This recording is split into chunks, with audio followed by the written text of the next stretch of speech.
देखो ये क्वेश्चन करना है हमको।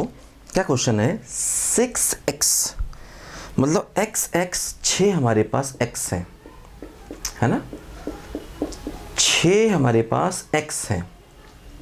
आर प्लेस्ड इन स्क्वायर मतलब इन स्क्वायर्स में ये 6x रखने हैं, ठीक। If each row contains at least 1x find number of way, ऐसे रखने हैं। तो कोई ये एक रो, ये दूसरी रो, ये तीसरी रो, हर रो में कम से कम एक स्क्वायर आए, हर एक रो में कम से कम एक स्क्वायर आए। अब देखो 6 स्क्वायर हैं, हर रो में कम से कम एक स्क्वायर आए, तो हम ऐसा कर सकते हैं कि 2 रखें 2 रखें 2 रखें, ऐसा कर सकते हैं। 3 रखें 2 रखें 1 रखें, ऐसा कर सकते हैं। 1 रखें 2 रखें 3 रखें, ऐसा कर सकते हैं। फिर देखो अब यही चीज़ें आपस में अरेंज होंगी, है ना, 3 2 1 1 2 3। अब ये 3 चीज़ें हैं, ये 6 तरीके से अरेंज हो सकती हैं। अच्छा देखो, हाँ सॉरी, इसमें 3 नहीं आ सकता, सॉरी इसमें 3 नहीं आ सकते, इसमें 2 आएंगे, 2 3 1, है ना। क्योंकि देखो इस रो में 3x नहीं आ सकते, क्योंकि 2 ही स्क्वायर है, 3 नहीं आ सकते। ऐसा भी हो सकता है, यहाँ 2 हो जाए, यहाँ 1 हो जाए, यहाँ 3 हो जाए, ऐसा हो सकता है, ठीक है। और भी कई केसेस हो सकते हैं।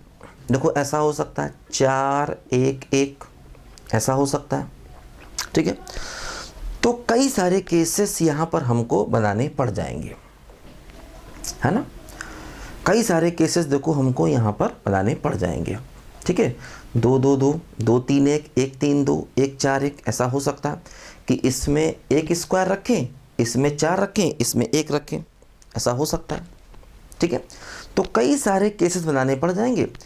अब जैसे मान लो हमने कहा कि ये हमारा एक केस है ना, मतलब देखो 2 स्क्वायर हैं, इसमें 2x रखने हैं, तो ऐसे ये है, तो इसका मतलब क्या हुआ 2c2 इंटू 4 स्क्वायर में 2x रखने हैं 4c2 इंटू 2 स्क्वायर में 2x रखने हैं 2c2। इसका आंसर ये हुआ, है ना।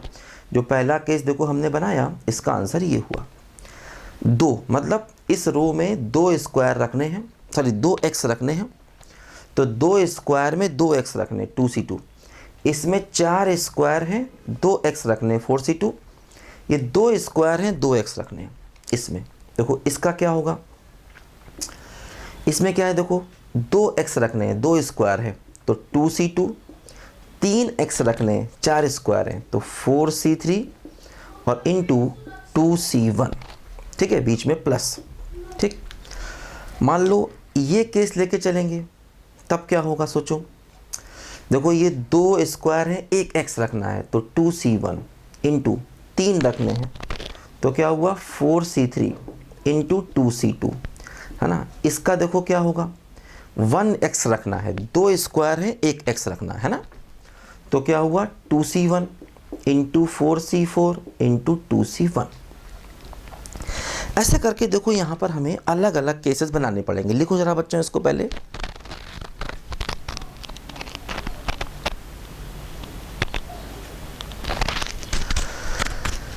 अब देखो इनको अगर हम सम करेंगे तो क्वेश्चन का आंसर हमको मिलेगा।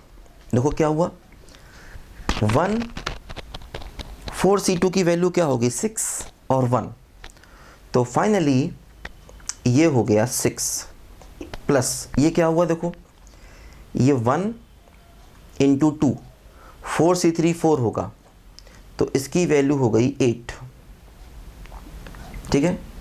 देखो ये क्या हुआ 2 इंटू 4 8 इंटू 1, तो ये भी हो गया 8, है ना। तो 6 प्लस 8 प्लस 8, ये देखो 2 इंटू 2 4 और 1 तो 4, है ना। तो कितना आंसर आया देखो 26 हमारे क्वेश्चन का फाइनल आंसर आ गया, है ना। हमारे क्वेश्चन का फाइनल आंसर क्या आ गया 26। तो हमने केसेस बना के किया, मतलब ये जो रो है इसमें 2x रखने, इसमें भी 2x रखने, इसमें भी 2x रखने। इस वाले केस में 2x रखने हैं, इसमें 3x रखने हैं और इसमें 1x रखना। इस वाले केस में 1x रखना है, 3x रखने, 2x रखने, है ना। अब देखो जैसे ये वाला केस है तो इसमें 2x रखने, मतलब 2 स्क्वायर में 2x रखने तो 2c2। ये देखो 4 स्क्वायर हैं 2x रखने तो 4c2। ये 2 स्क्वायर हैं 2x रखने। इस तरीके से हमने सबको किया, आंसर निकाला। देखो इसी क्वेश्चन को एक और तरीके से हम करते हैं। देखो क्या, टोटल हमारे पास 8 स्क्वायर हैं, 8 स्क्वायर, तो 8 में 6x रखने, 8c6। टोटल 8 स्क्वायर हैं, 8 में 6x रखने। अब देखो ऐसे केसेस जहां पर एक रो खाली छूट जाएगा, देखो वो तभी जब यहाँ 2 रख दें और यहाँ 4 रख दें और यहाँ कोई ना रखें। एक केस ये, यहाँ 2 रख दें, यहाँ 4 रख दें, यहाँ कोई, एक केस देखो ये, ठीक। और दूसरा केस क्या होगा कि यहाँ 0 रख दें, यहाँ 4 रख दें, यहाँ 2 रख दें। अब देखो जैसे पहले वाले में 2 रखे तो क्या हुआ 2c2 इंटू, दूसरे में 4 रखे 4c4 और इसमें कोई नहीं रखा तो 2c0, है ना। तो फाइनली इस पूरे को सिंप्लीफाई करोगे तो ये 1 आएगा, 1। मतलब ऐसा करने का एक तरीका है।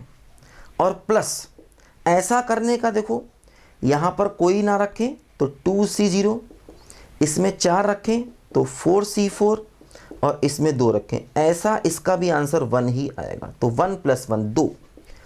ये 2 केसेस ऐसे होंगे जिनमें एक रो खाली छूटेगा।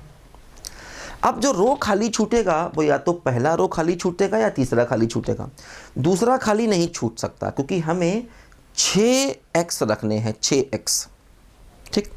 या तो ये खाली छूटेगा या ये खाली छूटेगा। तो 2 केसेस ऐसे हैं।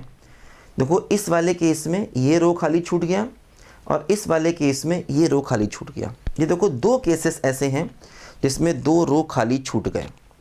तो ये टोटल आंसर हुआ x को रखने का 8c6। इसमें से 2 माइनस करेंगे तो क्वेश्चन का आंसर आ जाना चाहिए।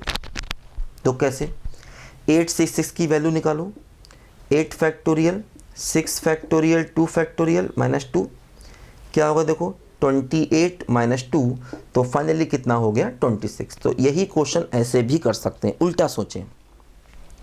टोटल केसेस निकाले, उसमें से 2 ऐसे केसेस जिसमें कि कोई रो खाली छूट जाएगा, वो 2 केसेस हैं सिर्फ। उन 2 केसेस को हटा दिया तो हमें अपने क्वेश्चन का फाइनल आंसर मिल गया 26, है ना।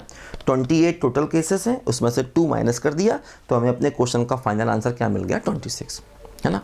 अच्छा क्वेश्चन है। ऐसे और भी कई सारे क्वेश्चन आपको दिखाई देंगे अलग अलग जगहों पर।